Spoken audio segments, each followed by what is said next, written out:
আসসালামু আলাইকুম, কেমন আছেন সবাই? আশা করি ভালো আছেন। তো অ্যানাদার ব্লগ নিয়ে এসে পড়লাম। অনেকদিন পর ব্লগটা দিলাম। এখানে আমি একটু বাচ্চাদেরকে নিয়ে শপিংয়ে গেছি সুপার মার্কেটে। তো সুপার মার্কেটের সামনাটা অনেক সুন্দর, গাড়ি পার্কিং করা সন্ধ্যার আগে, ভালোই লাগতেছিল। তো এখন তো সামার পড়তেছে, উইন্টার চলে যাচ্ছে, সেজন্য একটু মনটা ফ্রেশ লাগে বাহিরে বের হইলে। তো সুপার মার্কেট থেকে কেনাকাটা শেষ, এখন বাসার দিকে চলে যাচ্ছি।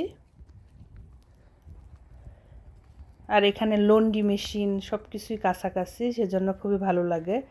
আমার বাসার আশেপাশেই এখানে আবার বাস আছে, আমরা ইচ্ছা করলে বাসেও যেতে পারি এই বাঙালি স্টোরগুলোতে। তো আমার বাসার পাশে আর কি বিদেশি দোকানটা ছিল, সুপার মার্কেটটা, ওইটার মধ্যে আমি প্রায়ই আসি। এখানে ভারী ভারী জিনিসগুলো নিয়ে যাই, আর যেগুলো আমরা খাই এগুলো আর কি নিয়ে যাই। আর বাসার পাশেই তো দোকান, সেজন্য আর কি অল্প অল্প করে কিনি, একটু সুবিধা হয়, হাঁটতেও ভালো লাগে। তো বাসার দিকে হেঁটে হেঁটে আগাচ্ছি।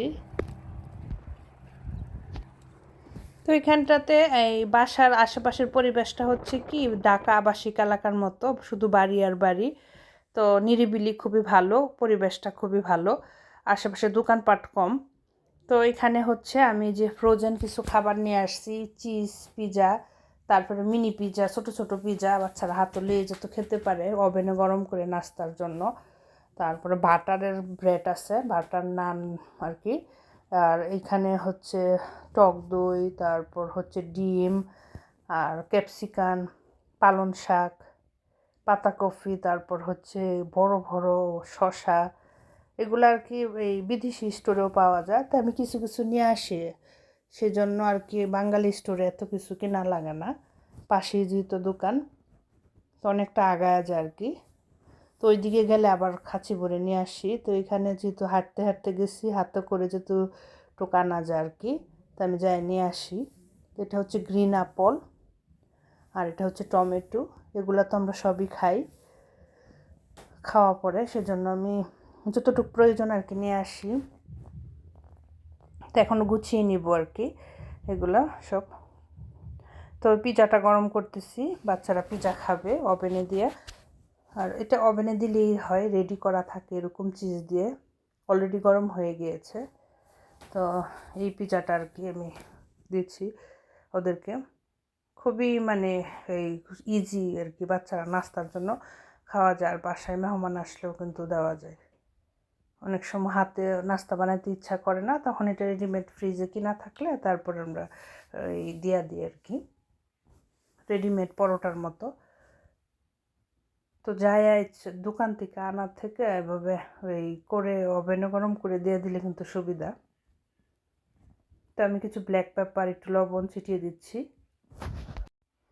তো এখানটাতে আমি এখন কেটে নিয়েছি বাচ্চাদের জন্য।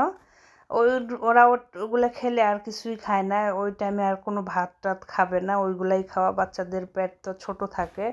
তো একটু ইজি হয় মাঝে মধ্যে, আবার সবসময় কিন্তু দেওয়া ঠিক না, ভেজিটেবলটা খাওয়াতে পারলে ভালো। তা আমি তো অনেক সময় বিজি থাকি, বাইরে শপিংয়ে গেলে তখন ব্যস্ত থাকি, রান্না করতে পারি না, তখন দেওয়া পড়ে আর কি। তো এই গাড়িগুলো আর কি রায়ানে বানাইছি নিজের হাতে, এগুলা পার্টস কিনতে পাওয়া যায়, তো এগুলা দিয়ে সে নিজে তৈরি করছে। তো এই সালাডটা হচ্ছে মিক্স সালাদ, এটা আমি প্রায়ই করে থাকি। এখানে বাদামের মতো ভুট্টা আছে আর কি, এটা এই ক্যানের পাওয়া যায়, বা এখানে আমরা বাসাও ভিজিয়ে একটু সিদ্ধ করে নিতে পারি। ব্ল্যাক পেপার, তারপরে অলিভ অয়েল, না হয় সরিষার তেল, আর হচ্ছে লবণ, পেঁয়াজ, কাঁচামরিচ কুচি। তো আমি কাঁচামরিচের বদলে ব্ল্যাক পেপার মানে গোলমরিচটা দিয়েছি, আপেল কুচি দিয়েছি, শসা, লেবু, তারপরে যে এই টমেটোটা, এটা হচ্ছে ভুট্টা কিনতে পাওয়া যায়, যে আমি বাসাও করি মাঝে মধ্যে, সিদ্ধ করে মানে ভালো করে সিদ্ধ করে নিই ভিজিয়ে। তো একটা সস আছে, ওই সসটা দিচ্ছি, সসটা না দিলেও চলবে, আর ব্ল্যাক পেপার। তো আমি সরিষার তেলটাই দিচ্ছি, অলিভ অয়েলটা দিলে আরও বেশি মজা, খুবই কম, অল্প করে দিতে হবে। খুবই মজার একটা সালাদ। তো এখানে আমি ভালো করে ঘুটে নিচ্ছি।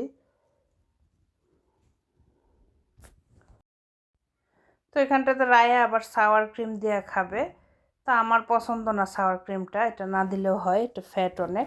তো এই ক্রিমটা দিয়া সে এই যে এই দিয়ে খাচ্ছে, এই ডিম দিয়ে সাথে। ওইখানে আর ভাত না খেলেও চলবে, পেট ভরা থাকে, খুবই মজার একটা খাবার। তো এখানে আমি বিরিয়ানি করে নিচ্ছি বা আমাদের জন্য। তো সব কাজ সেরে বাহির থেকে আইসা এই বাজার গুছিয়ে তারপর রাতে আর কি বিরিয়ানি পাকাচ্ছি। তো আজকে এই পর্যন্তই। সবাই ভালো থাকবেন, সুস্থ থাকবেন। আল্লাহ হাফেজ।